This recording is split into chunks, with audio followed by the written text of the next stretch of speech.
one of the biggest games of the year. This is where the college football playoff officially opens. The 12-team bracket is set, and we have a rematch, ladies and gentlemen, a rematch that is loaded with tension and history and chaos and excitement.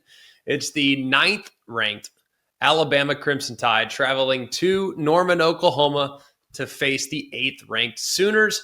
The winner, a lot on the line here, the winner gets a date in Pasadena, California on January 1st. Who doesn't want to go play in the Rose Bowl, and who doesn't want to play against the number 1 overall seed? That's the Indiana Hoosiers. This is not just a playoff game, though.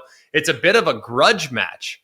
And, of course, the first ever college football playoff game that's been hosted in Norman, Oklahoma. You want some home field energy? You want some juice, especially in a Friday night atmosphere? You can't put a price tag on that here in December. There's not a whole lot better. As someone that called this Friday night game a year ago from South Bend, Indiana, you don't know what you're about to walk into when you walk into the Palace on the Prairie. It will be unbelievable. So if you want to understand how this game might go, it'd probably be helpful to go back and take a peek at the first time these two teams played. It was just a few weeks ago. And these teams are currently kind of trying to change maybe what they were from that game, because it was in some ways awesome and also in other ways somewhat unwatchable. Oklahoma won that game 23-21. If you dive into the box score, it's kind of a bit of a fever dream, if you will, kind of a statistical anomaly, because Alabama really dominated most of the metrics that would lead to them winning the game. From an offensive standpoint, they had 406 yards to Oklahoma's 212. That's nearly, check my math, that's nearly a 2-to-1 advantage.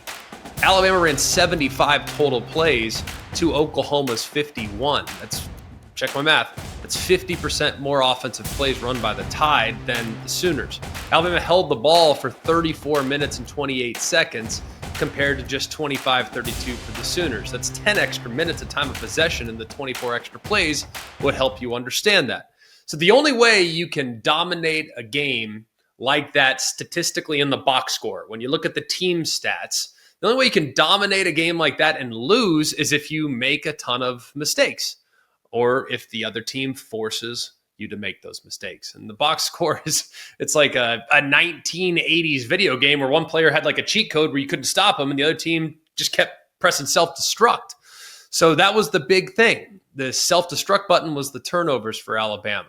Oklahoma, their defense and their special teams directly contributed to 17 of their 23 points, 3 critical Alabama giveaways, including what might have been the biggest moment of the season for the Oklahoma Sooners. That was the Eli Bowens 87-yard interception return off of Ty Simpson on a throw, which pressure was coming off the right side. So here's the critical observation. In a game like this, and in a situation like this, the team that wins the turnover margin wins the game more than 70% of the time. So this is where seasonal context is a bit key, right? Because Oklahoma, as wild as it might be, especially given how they've played the last few weeks, they are 81st in the FBS with a -2 turnover margin. They have forced 13 turnovers this year, which is 94th in college football, but they have really surged since week 10. That was the Tennessee game. They have forced 9 in the last 4 weeks. It's absurd to think just how much better they've been of late in that resurgence and opportunism. And Alabama, on the other side of the coin, they have usually been the perfect program as it relates to discipline and ball security. They're 24th this year in the country with a positive +7 turnover margin. They only have 12 turnovers on the year. So to think 1/4 of the turnovers that they had in the entire season came in that game against Oklahoma. So Oklahoma's win was a little bit of a statistical aberration, but the biggest key to this rematch is possible turnover regression. Can Alabama, statistically in the first matchup, the superior team, can they revert back to its mean of being a +7 team overall in turnovers? Or can Oklahoma, who has been amazing when it comes to creating chaos, can they force another extreme outlier to lead them to victory? because Oklahoma has been amazing. The amazing thing about it, though, is that Alabama's now played 2 games against Brent Venables in the last 2 years. In both games, Alabama has turned it over 3 times. They're 0-2 in those 2 games. So something worth noting there. Let's start with Alabama's offense, and we'll start with what this group looks like. And we'll, of course, naturally start with the quarterback. You got to focus on the guy at the center of the storm because Alabama's offense has taken some criticism, understandably. But we'll start with Ty Simpson. He's potentially the highest variance player in the entire college football playoff. He's a guy that if you look overall at what the season's been for him, it's been an amazing year statistically. The guy's thrown for 3,268 yards. He's thrown for 26 touchdowns, a 64% completion. He has not been a guy that's turned the ball over whatsoever. He's been amazing. However, there are 2 different types of Ty Simpson from time to time. Against lesser tier competition, against mid-tier competition, he's been a Heisman contender. I mean, sharp, accurate, amazing performance, threading the needle against really tight coverage. That's what he's been against mid to below average competition. Against superstar defenses, against top 15 elite, high-level efficiency defenses like Oklahoma, like Georgia, like LSU, the production has plummeted just a little bit. And in the last 6 games, his completion percentage has dropped to just 58%, and the passer rating has fallen sharply as well. And the flaw is kind of rooted in ball security and decision-making when the process becomes a bit rushed. So, for example, leading into the Oklahoma game, Ty Simpson had a sack fumble in 5 consecutive games, and Kalen DeBoer has even gone as far as to say that Ty Simpson sometimes kind of needs to live with just throwing it away, live with punting, as opposed to trying to maybe do a little too much.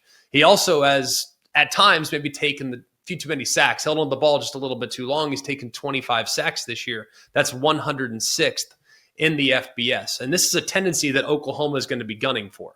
They are amazing when it comes to that hunt, too. I mean, they have 41 sacks this year. That's first in the country. Now, the good news for Ty Simpson, he's got an unbelievable quality and depth at wide receiver. And that might be the group that could win this game for Alabama because Oklahoma's secondary, I think, is very good. Maybe not super elite, maybe not top 5, top 10 in college football, but they're very, very good. But if you look at this Alabama receiver group, they're 5 deep with elite talent that can really stretch the field. Start with Jeremy Bernard. He's a really reliable guy, great catch and run, just a really good football player. He's the team leader in catches, team leader in yards, has 7 touchdowns. On critical down and distance, he's usually the guy that Ty Simpson's trying to target. They also have Ryan Williams, who is an explosive deep threat. He's a home run hitter, a big play waiting to happen, and he's capable of breaking the game open with just 1 snap. And while he's been a little up and down in performance this year, the high side still is as high as anybody in college football. There's a reason why as a freshman, he was a second-team All-American. And then you have the recent emergence of Isaiah Horton, who's a super physical, big transfer from Miami, who has been very efficient in the red zone and winning those contested catch situations. Don't forget about Lottie Brooks. Don't forget about Rico Scott. And then you can't forget about the likely return of tight end Josh Cuevas, who statistically, the numbers won't necessarily jump out to you, but as far as a reliable safety blanket, he's a top 10 tight end in terms of production. But one area where Alabama must improve is they have too many drops. They have 28 drops this year. That's the 8th most in college football. And the pass catchers, they're the jet engine of this Alabama offense. But the entire jet relies on a fully functioning launch pad. And that's where you need to look at this group holistically, because the big flaw in Alabama's offense, if the passing attack is a highly tuned sports car, well, the run game is a bit of a flat tire.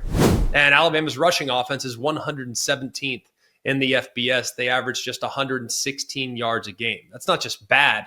You would think that that would completely omit any team from being in the race to potentially win a national championship. And if you look at the running backs, Jam Miller, he's the guy that leads the team right now in rushing. He has less than 500 yards. And it's kind of at this point a bit of an unknown as to whether or not he'll even play in the game. And his presence is significant, not just for what he does carrying the football, but because of protection and the way he can contribute in the passing game.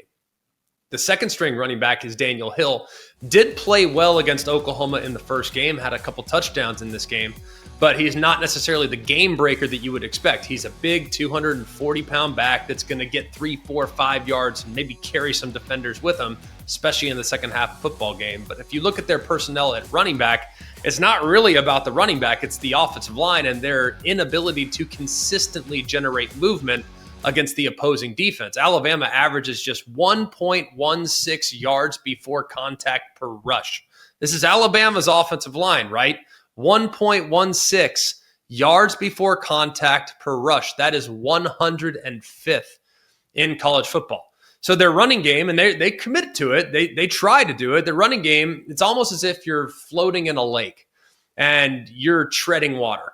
And that's kind of what their running game is. You're treading water. You spend a lot of energy trying to run the ball. You spend a lot of energy treading water, but you don't really ever go anywhere. So there's a lot of effort being exerted, but there's really no forward momentum.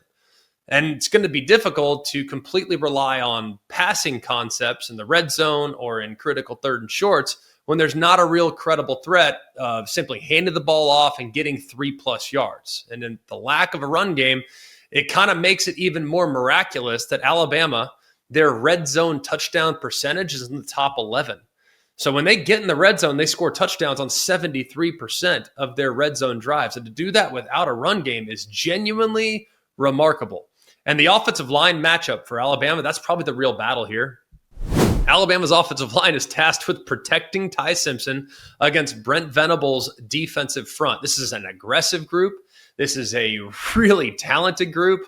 And if they can't generate some push in the run game, they have to at least hold up in protection, knowing that Oklahoma is probably going to bring some blitzes. And that's where Oklahoma got them in the last game. They had a strip sack around the right edge. Now, if they fail, then Ty Simpson can probably be in a pretty tough spot there in the backfield trying to find someone open downfield, because he is a guy that can maybe get a little jumpy, get a little jittery. And you know those blitzes are coming.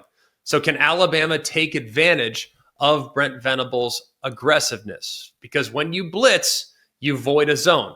And Alabama must locate that zone and take advantage of that void in coverage. But it starts with their quarterback playing fearless football, being super decisive, and getting the ball out of his hands on time.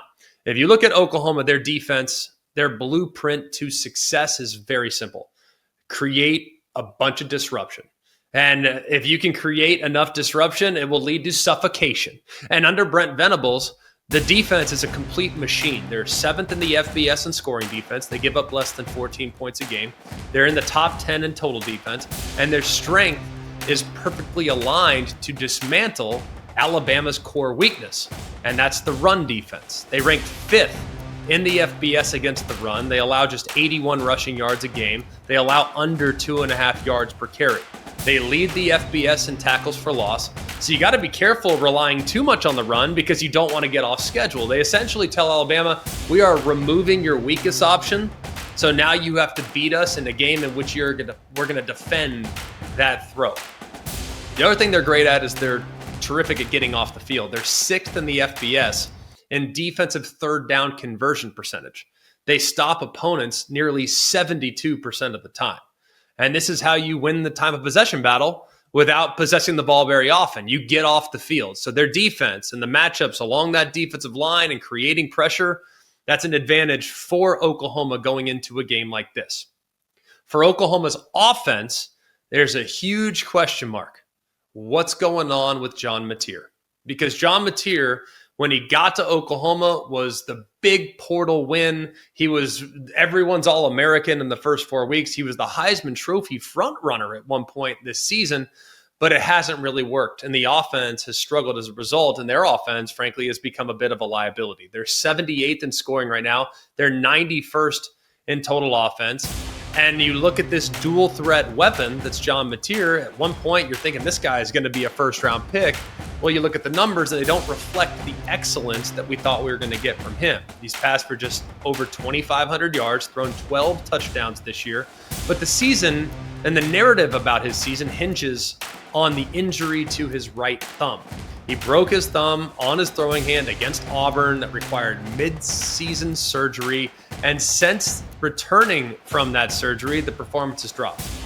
In the 7 games since he's been back, he's thrown just 4 touchdown passes and he's thrown 7 interceptions. So the injury basically turned Mateer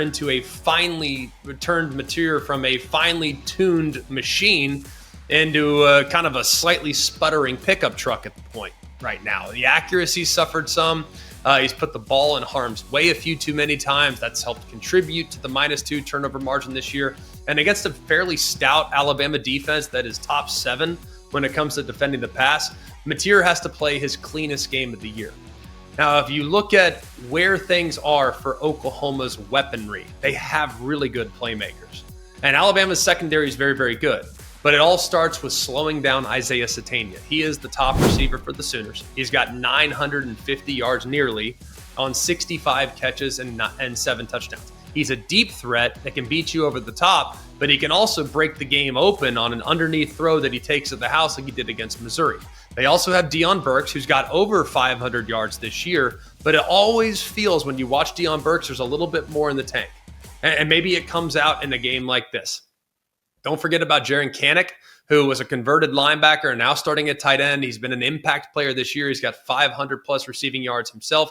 He's a critical security blanket for Mateer over the middle, but there were times in which he kind of disappeared from this offense at some point or another. The running backs have gotten better in recent weeks. It started the season with Torrey Blaylock. He's a guy that has done a great job, still the leading rusher right now, but kind of like Alabama, Oklahoma's run game production has not been great. They're 106th in the FBS. It has been better, though, since Xavier Robinson was thrust into the starting lineup just a few games back, and Robinson's averaging over 5 yards per carry. So in a way, they kind of have to rely on John Mateer's mobility for their run game to create some of the problems that it can create. Now, a couple of very important points in this game. Defensive end R. Mason Thomas. That's Oklahoma's defensive end. He's their team leader in sacks, forced fumbles. I'd hope that he'd be back in this game. He got hurt against Tennessee, hurt his hamstring. He played 17 snaps in this game. We haven't seen him since. If he's out, they were able to overcome his absence last time because they have good depth along the defensive line. But if he's in, that significantly increases Oklahoma's ability to generate elite pass rush, especially on those wide defensive ends that get upfield and can use speed to get around the edge, and his presence could lead to those quick, high leverage turnovers from Ty Simpson. So like I said, they've gotten by without him because Taylor Wine's been amazing. Grayson Halton's been amazing. You got 5 or 6 others can all contribute, but this is a defensive line that is so deep and so relentless. They don't just beat you once. They're kind of like a wood chipper. They just continue to apply continuous, violent, and messy pressure. They just chew up the opposing offensive line piece by piece. Now, another angle in this game that is a little bit out there, but worth mentioning because everyone else talks about it, and Ryan Grubb talked about it in the first match. Ryan Grubb has talked a little about how they're going to change everything when it comes to their offensive signals. Now, this is a direct response to people saying that Brent Venables and his staff, they are, quote, elite information gatherers. They anticipate plays and they steal signals. They're great at it, probably the best at it. And guess what? Everyone does it. So it's not frowned upon. It's not a problem. It's a great strength. If you know what's coming, it's a whole heck of a lot easier to call defense. And I think that can at times lead to teams playing a little slower against Oklahoma, huddling a little bit more against Oklahoma.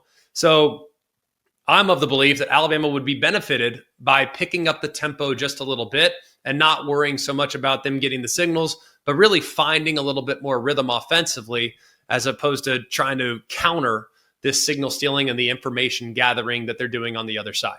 All right, the big questions in the game. Turnover margin regression. We acknowledge that this is going to be a defensive battle, right? So points are going to be at a premium.